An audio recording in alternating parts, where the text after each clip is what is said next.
Yeah, it's easy, I said. Yeah, top 5 anything. Recommended. Yeah, recommend anything. It'll be easy to do a top 5.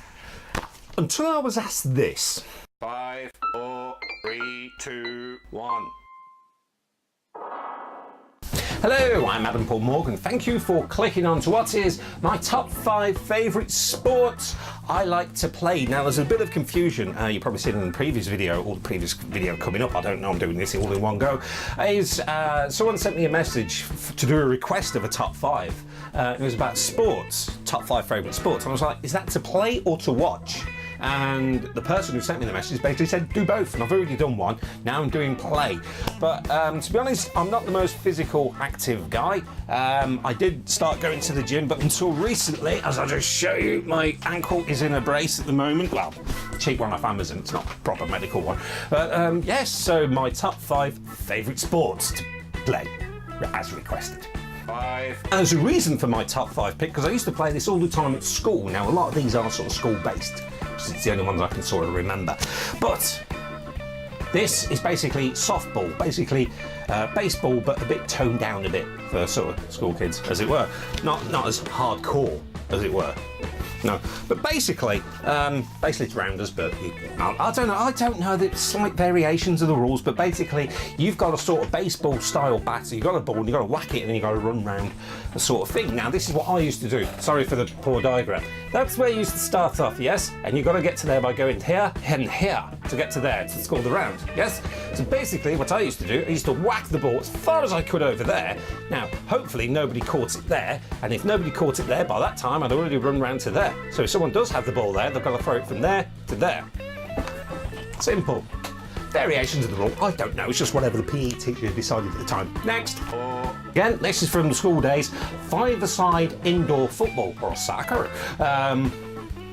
In a nutshell, 5-a-side football. The ball hurt less when you got hit with it. So I was always in defence, and then you could shoot with anywhere. There's always like a half circle just from outside the goal, and it wasn't allowed in that area. And the ball, it could fly. If you give it a good bout, bing. If you give it a good bout, it could go flying. So as the defender, I used to get hit by the ball a lot, but that was good, because I remember 2 5-a-side football tournaments when I was at school, and we won both of them. My team did, because I was in defence, because we won both of them. All right, granted, one of them was decided by a coin toss to see who the winner was, but we won both of them. Number 3, shooting. I've done a lot of shooting, particularly with shotgun shooting, clay pigeon shooting. Don't have a go at me for shooting clay pigeons, you animal rights people. But clay pigeon shooting, yeah, I've had a few goes at that, and I quite enjoy it. But here's the thing: you do need a shotgun license here in the UK. You do need all the proper safety gear, the safe to keep everything in, and all the training to sign off and all that. I haven't got any of that. So every time I do this, I have to have it's all done proper, all legit, an instructor to sort of have a go sessions. And every time I sort of have a go to do one of these sessions, I have to go through all the same basic stuff, which I know. But every time I do this and actually have a go at the clay pigeon shooting, I tell the instructor, never had one before in my life. No, never had a go. And they do all that, see which is your dominant eye, same in archery, you know, all that, see which is dominant eye, things like that, and see which rifle's good for you and things like that, or shotgun I should say. I pretty much, it's not competitive or anything like that, but every time I do pretty well. And the instructors are amazed each time, like, wow, you've never done this before, have you? You said you've never done this. Wow, you've managed to get all the clays. And then one of them actually said, Olympic standard you are. There's not that much more you can teach you. You're a natural brilliant. Yeah, I've only done it half a dozen times prior to that one, ain't I? So that's why it's at my number 3. My number 2 sounds a bit sort of beer belly type of sport, this one. Sorry if it offends, but it's true.